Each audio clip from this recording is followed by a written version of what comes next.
pretty sure you were. I'm pretty sure you were. That doesn't work, right? You got your sunglasses on at night? Upside down? Jesus. This is going to be a good one. Sunglasses at night so I can podcast you.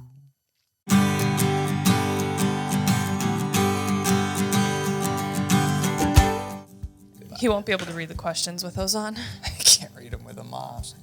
That is true. Okay. Hi, guys. Welcome back to our next episode of You Asked, We Answered. And tonight, we are going to take a little more of a fast-paced... Are you about done? That's all crackly in my ears. We're going to try and take a little bit more fast-paced answering your questions. I know that we've had a couple episodes of our YAWAs recently, and we did a live video where there were a ton of questions, and we can't get to them all. Even tonight, going through them as quickly as possible and making sure that we're not shorting anybody on their answers. There's no way we're going to get to all 70 questions that were asked, but we're going to do our best. So We're going to try. Go for it. Start us off. It says, Nathan Roberts, what do you do to build bumper drive in puppies and young dogs? This is something that we put a lot of emphasis on, a little bit of tug of war, as well as trying not to overdo the retrieving drill. That is the key. Everybody wants to do a lot and teach a lot and their puppies to learn a lot, and less is more. That is the best thing that I can tell you about that. Yep, a little bit goes a long way, and I know a lot of people have a lot of extra time right now, so they want to overtrain, but undertraining is typically what's going to build drive and desire because your puppy is always looking forward to that next training session. And then taking those bumpers and other things that you're using for your retrieving games away so that they're not an everyday toy would be my other suggestion. Awesome. Good question. Next question from Sarah Fenley on Instagram. It was a message. Our 17-week-old puppy loves checking out what we are doing at the kitchen counter or dinner table by propping her front legs up on the counter table. We watched your video about kitchen manners and ignoring her when she's not doing what you want, but in this situation, ignoring her lets her keep the paws up there. Trying to get ahead of this bad habit before she's bigger, and we, of course, want to do it the right way. Any tips would be greatly appreciated. Thank you for your knowledge. We've learned so much from you. It's awesome that you're recognizing that this bad habit is going to become a conditioned response if you guys don't do something about it now. She's only 17 weeks old, so it's not like you can use place training at this point and expect a long enough duration for that to have a really good effect. 17 weeks. Okay. You can definitely start place training and reward the good behaviors if your puppy's on their dog bed. Mark that, reward that, and that's going to help extend that duration. As well as you can also look at marking other good behaviors while they're in the kitchen. Standing with all 4 feet on the ground is an excellent behavior when they're in the kitchen. Doesn't have to be sitting, doesn't have to be laying down. It can be anything that isn't jumping up on the counters. And if you start conditioning those behaviors, marking those behaviors, that's what your puppy's going to want to start exhibiting more. And then worst case scenario, if your puppy just is persistent and a very determined puppy about getting up on the counter, trying to see what's going on up there, it doesn't probably sound like she's big enough to actually get up on the counter yet, actually. So I was going to say my mousetrap idea probably won't work. I disagree that the puppy is not old enough to start learning the duration. Typically, we haven't fully proofed and collar conditioned place training by 17 weeks old. You can start it for sure. Yeah, I think you're in the vicinity that you need to start moving into collar conditioning to place training. When you are at the counter, when you're at the table, go lay down. If you could see right over here, we have dogs, which you probably can't because I've got it cut in tight. Cameraman, hey, pop over there real quick. Move that over so we can see the dogs. We don't have a cameraman. But I think it's something that can be taught, and the more time that it's spent at an early age, we're not talking about multiple hours, but 20 or 30 minutes is probably not that unrealistic as long as you've taught the steps, the dog understands that, and then you start to introduce collar conditioning properly. So, I guess I don't disagree with you. Next question. Aaron Lee, this is another Facebook question. What are some ways to encourage puppies and young dogs to be independent? I believe that this one comes primarily with age and some exposure. But I would assume you're talking independence in the field maybe. And really what it comes down to is letting them hunt and develop that independence. If you have another dog or a friend with a dog, you can let them run with that other dog and that'll help a little bit. But even that is kind of like a fake baby stepping stone thing. Can learn a little bit, but they can also learn other bad habits about chasing and playing grab ass. Yeah, you don't need another dog to just build let independence. them go. Yep. The biggest thing that we can recommend, and Kat and I are the same on this, is don't put too much emphasis on yourself. If you're constantly encouraging, okay, come on, puppy, let's go hunt. You're pulling all of that focus back to you. Just be quiet, walk through the field, let them explore. They'll come around to it. Yep. Good Awesome question. Next question was actually emailed in from Serena McAllister. Yes, you can email us questions as well. Yep. We have a question about using a laser for our dog. Don't do it. We know it's a bad idea, but only because we've already done it and ruined our pup. Now we don't know how to fix it, and we have heard it can be a huge distraction in the fields. Well, it's obnoxious to have her chase every shimmer in the house. So yes, dogs can become very fixated about light.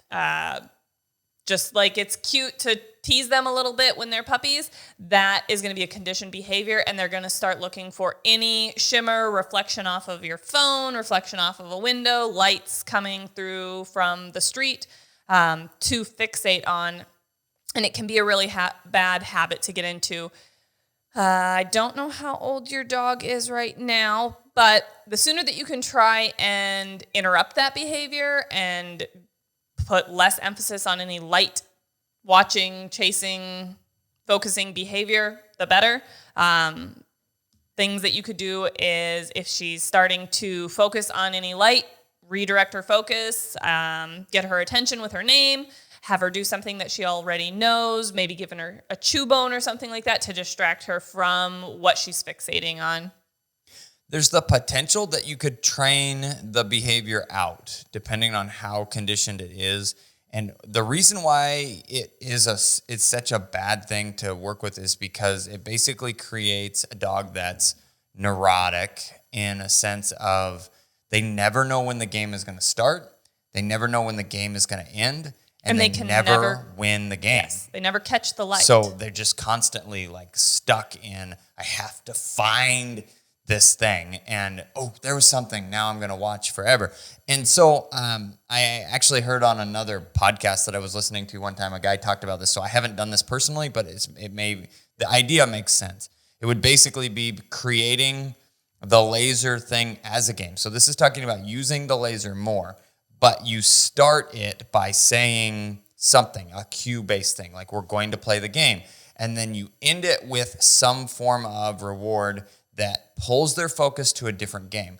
For instance, tug or fetch or something that your dog enjoys so that there is a start to the game, which is a cue from you, and an end to the game, which is some form of reward. So that kind of training may help, but ultimately, you're probably going to struggle for a little bit. Definitely reach out to us. This would be a good one that if we could see a little more what's going on, that we could help more.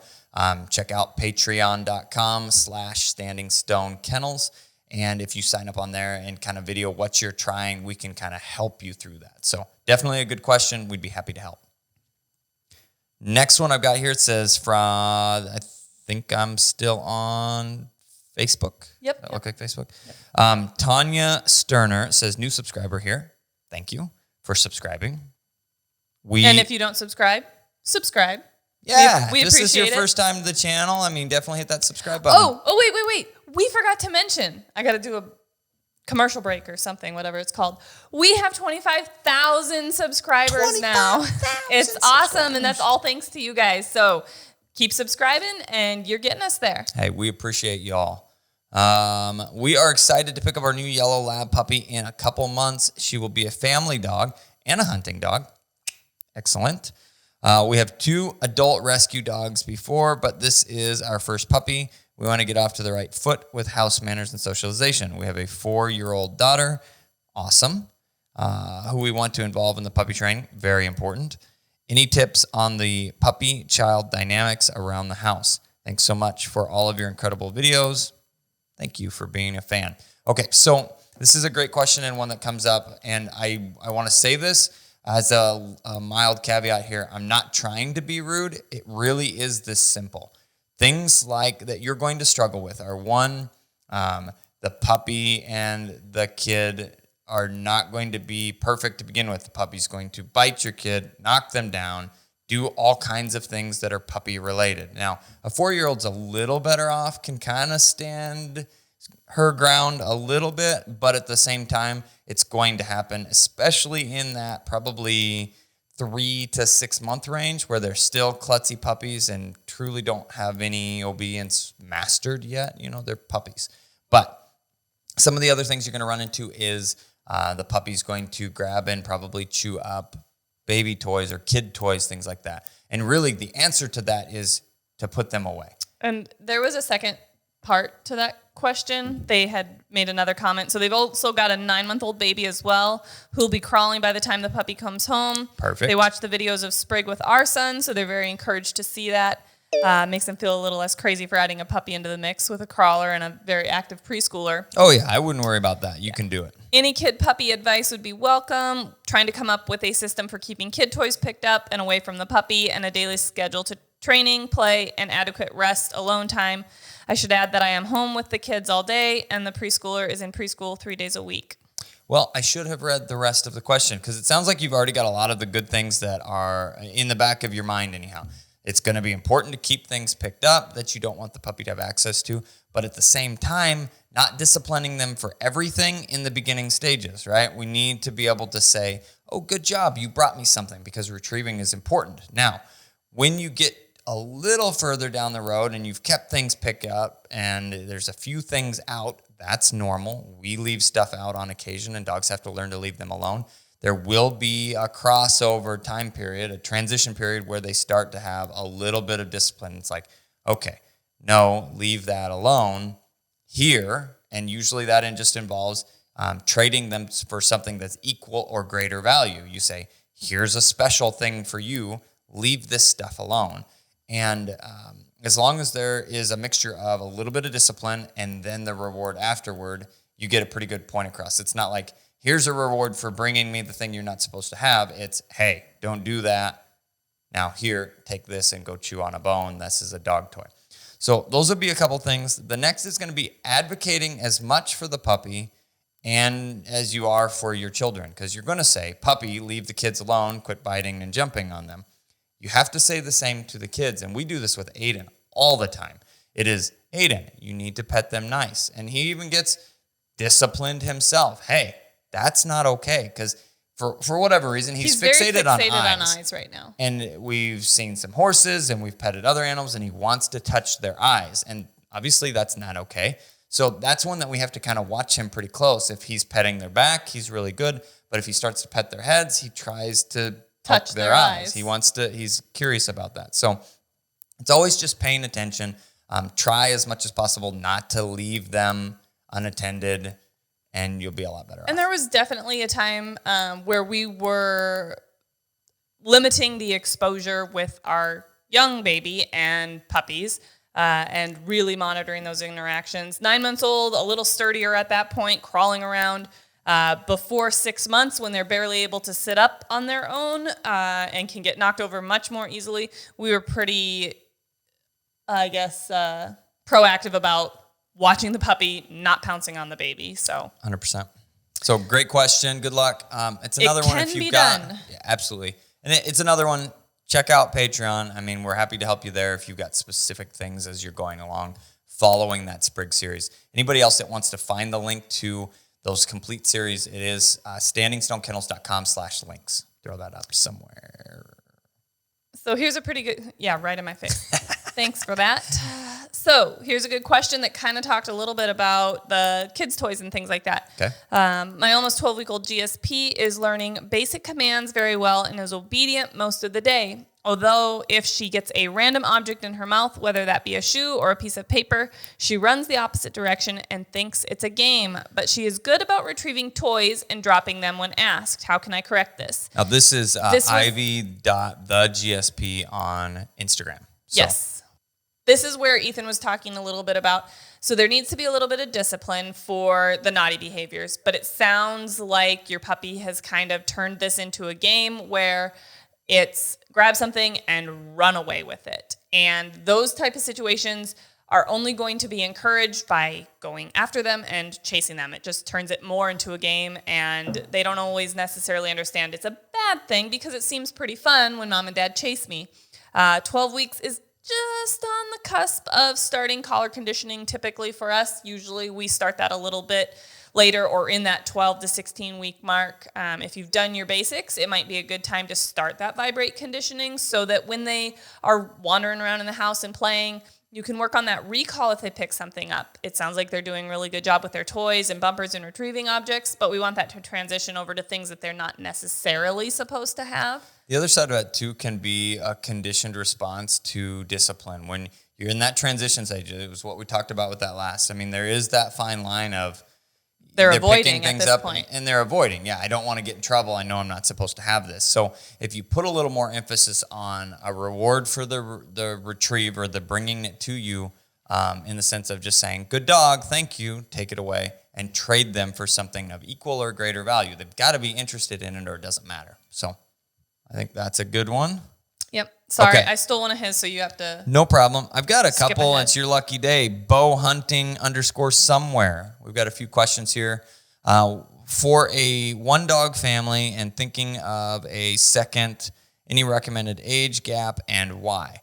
We want maturity, and that's going to be a little bit different for every dog, but on average, if your first dog is somewhere in the vicinity of 2, you've got a really good age gap, and that's for the maturity aspect of things. Not that you couldn't add a puppy sooner, but it also puts a little bit of a gap in the end of life situation where a lot of people maybe overlook that. You don't want to lose them boom, boom, boom right in a row. It puts a little bit of a gap so that you've got time on the front end of that again. So usually we're going to recommend around 2, maybe even a little after, depending on your situation.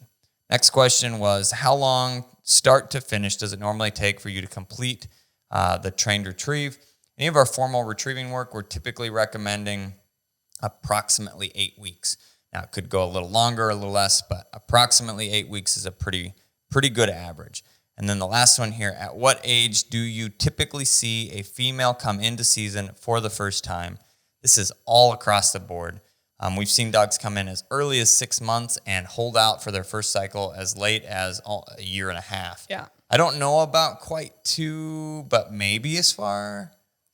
I think usually 18 months is the 18 longest months stretch. is typically on the tail end of that latest for the first cycle, but they can be all across the board. So there's no magic number with that, but great questions. Okay, so my turn for some questions from Instagram from Nicole Egra USA. Sorry if I butchered that. We're picking up our 8-week-old GSP very soon in May. What food do you recommend giving to a pup? And then they also asked, what food do you recommend giving an adult GSP? So we definitely recommend something, a high-quality dog food. We're actually feeding Eukanuba right now. We're feeding the large breed puppy formula food for all of our puppies. We typically feed that. It says you can feed it until 2 years old. We don't typically get quite to 2 years old before we're transitioning them to the Performance 30-20 food, which is the adult formula, just because our short hairs, especially when they're in that 7, 8, 9 month range, they are working hard. We start training pretty rigorously and have a lot of field time. So those puppies are working really hard. So they need a little bit more protein and a little bit more fat in their diet, which is what that Performance 30-20 formula has. And a large breed puppy food is designed to help slow the growth of that puppy. You don't want large breed dogs to grow too fast because it can cause all kinds of developmental issues, which is why they develop large breed puppy formulas. And so when you kind of reach that stage, typically with our short hairs, it's somewhere close to a year or a little before where they've reached a pretty good portion of their structural growth, and after that, they do a lot more filling out muscle-wise, and we don't see as big of issues. But definitely throwing a larger breed dog on super high calories early could potentially cause issues. So it's a good question. Next one here, we've got Cape Cod's Cupper something. What e-collar do you use? That's an awesome question. We use all DT Systems products, and depending on the year, the dog, the situation, we use some of their different models. One of which is the one that we use on the day-to-day right now would be the H2O 1820 series. It's a 3-dog, fully rechargeable, waterproof, transmitter floats. That's a really cool unit. We actually have 4 3-dog units here at the kennel for everybody to be able to utilize. When I hunt, I use the wrapped 1450 because we have a 3-dog beeper option.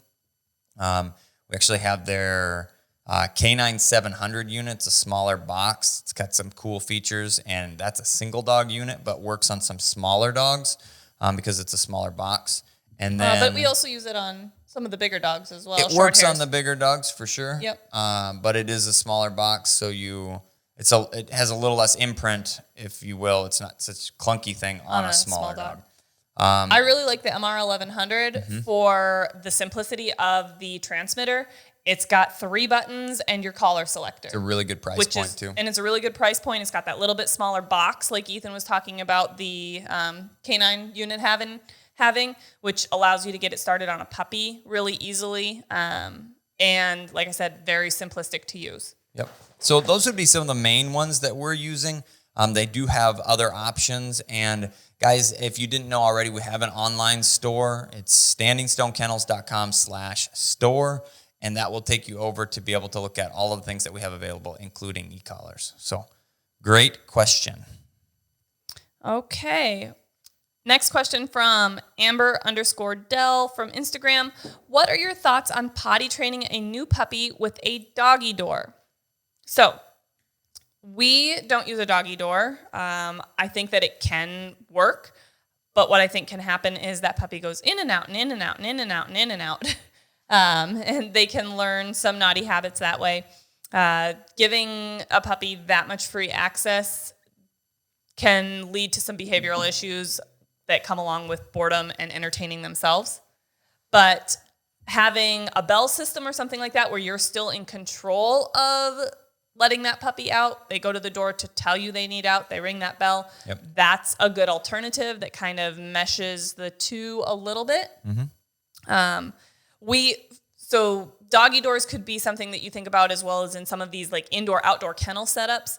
We don't necessarily utilize that type of a setup either because, again, the dogs are going in and out and in and out and in and out and in and out. That's what happens. And they wear themselves out. We just put up our new facility, which it's been in the making for a while, but it's almost done.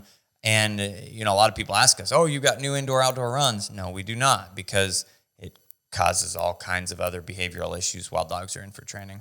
Yep. So our new facility will be indoor only. More labor intensive, but a lot more control. The right way to do it, in our opinion. Next question we've got here from Josh Paul. Joe Ash Paul? Yeah. I don't know. Joshua? Different way to spell Josh, maybe? I don't know. Something. Instagram question. Our friend's 11-week-old pug pup is being aggressive by snarling and biting at them. Please help. So the pug pup is biting at your friends, I'm guessing.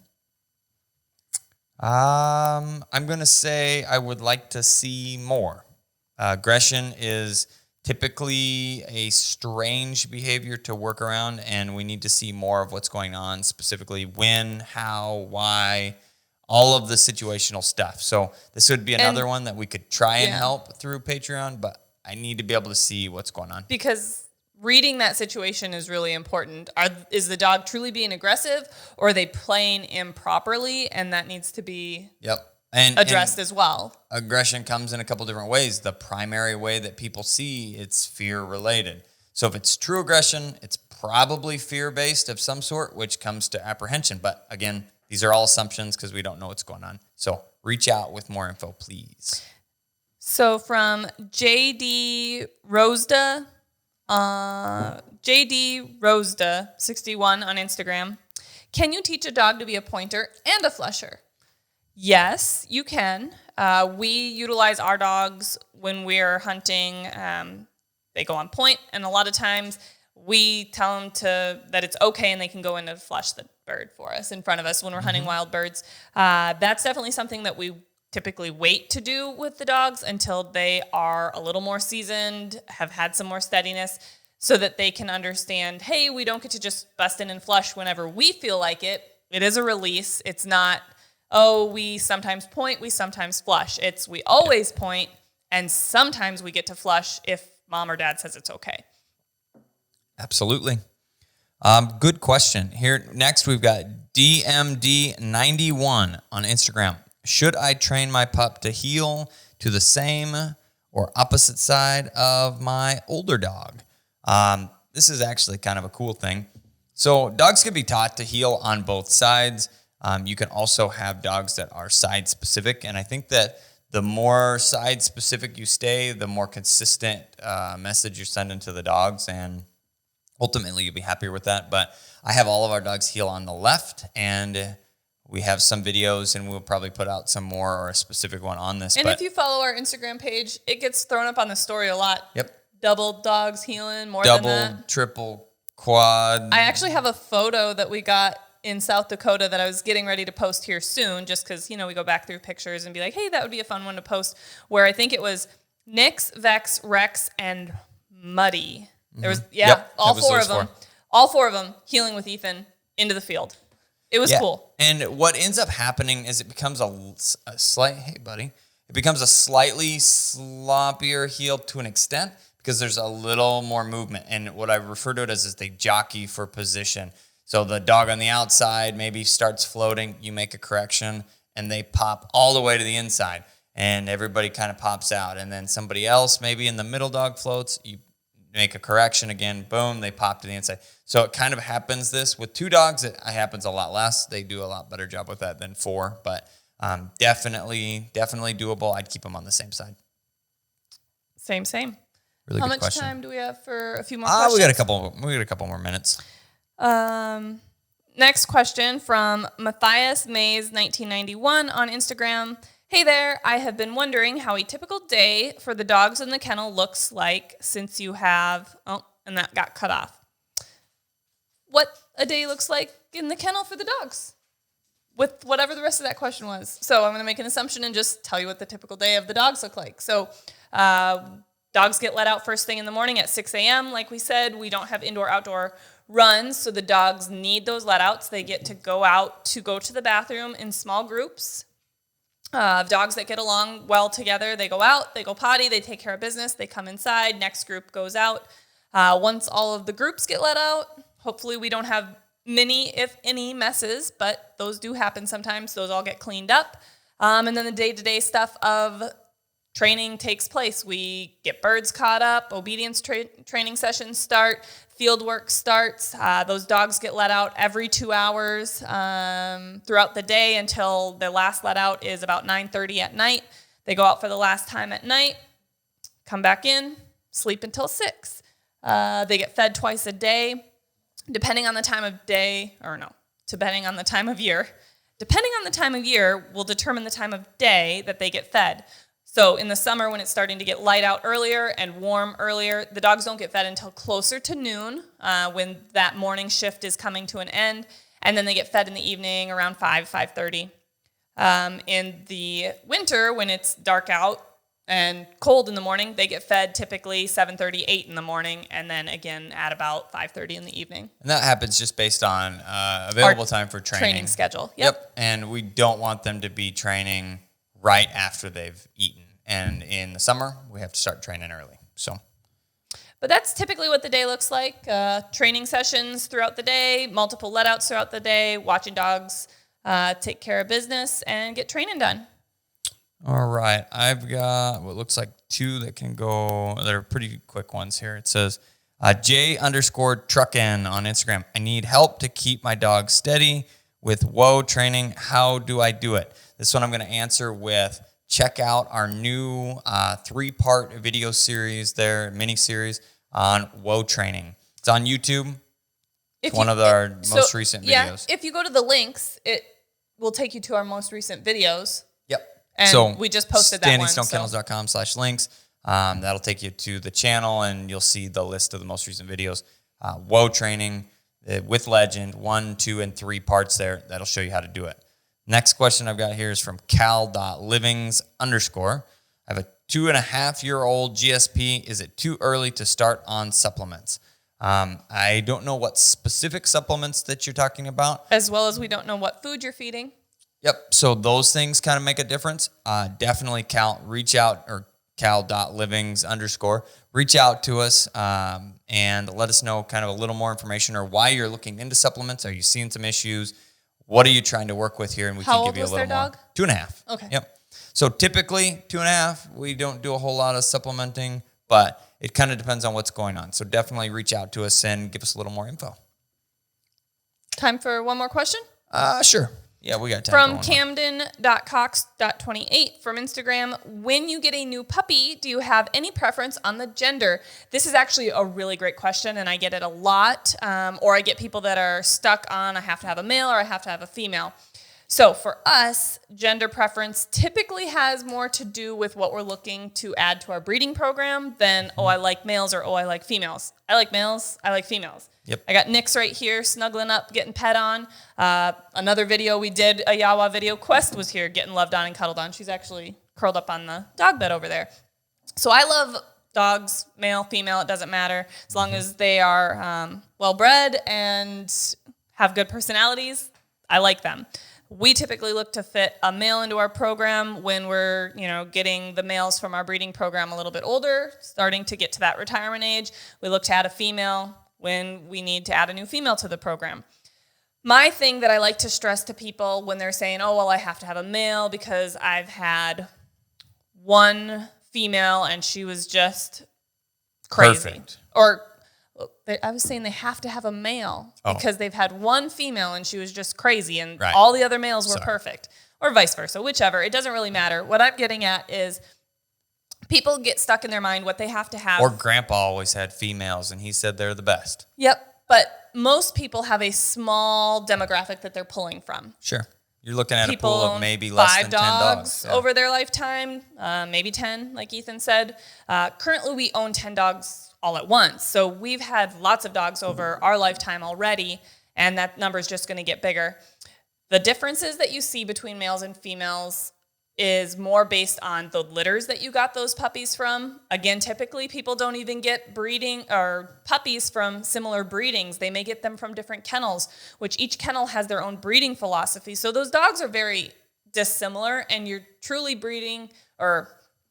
comparing apples to oranges at that point. You're not really comparing males to females. You're comparing this breeding to that breeding.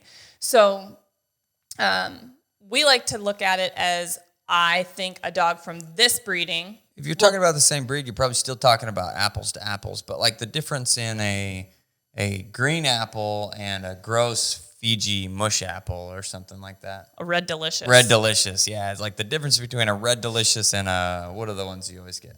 Honeycrisp. Honeycrisp or something like that. They're still short hairs, but they're not the same. They're still apples, but they're definitely not the same apple. Yeah, so there's going to be a lot of differences in breedings than truly between males and females, because we get dogs from the same breeding back in for training. Like right now, we have a whole bunch of the Muddy Hatch puppies in for training. Yeah. And we've got males and females. And boy, I will tell you that those puppies are very similar. And then we've got some more puppies in from our Lucy Vex litter. We've got some other puppies in from our Rooster Gidget litter. Mm-hmm. And they are, males and females, a couple of males. And those dogs are also very similar to each other, but different from the different breedings, whether they're males or females. So getting back to your question, when you're getting a new puppy, do we have preference on gender? Not really, because it's not going to affect their temperament. It's not going to affect their performance in the field. It's not going to affect their trainability. The biggest difference between males and females is going to be size, typically. You're going to have smaller females, bigger males. And the reproductive parts. Yep. But even that, I mean, I think Grit's bigger than Vex. On average. Yeah. The average male is going to be bigger than the average female. Yeah. So that was not a very short question. Sorry. No, it wasn't. It got longer because there was a lot involved with it, and that gets asked a lot. And Hey, I can't guys, keep things short. Sorry. No, you can't. But that's okay. And that's why we love you. That's creepy. Thanks, guys, for... Push the creepy button. No, up, that one. All right, guys, thanks for watching. That's all we got today. For this part, we have another part. We're going to answer as many questions we can get to for you this week. We appreciate everybody for watching. I'm the guy with the pink gun. I'm Kat, the dog trainer. And we will see you soon. So that's now our outro music.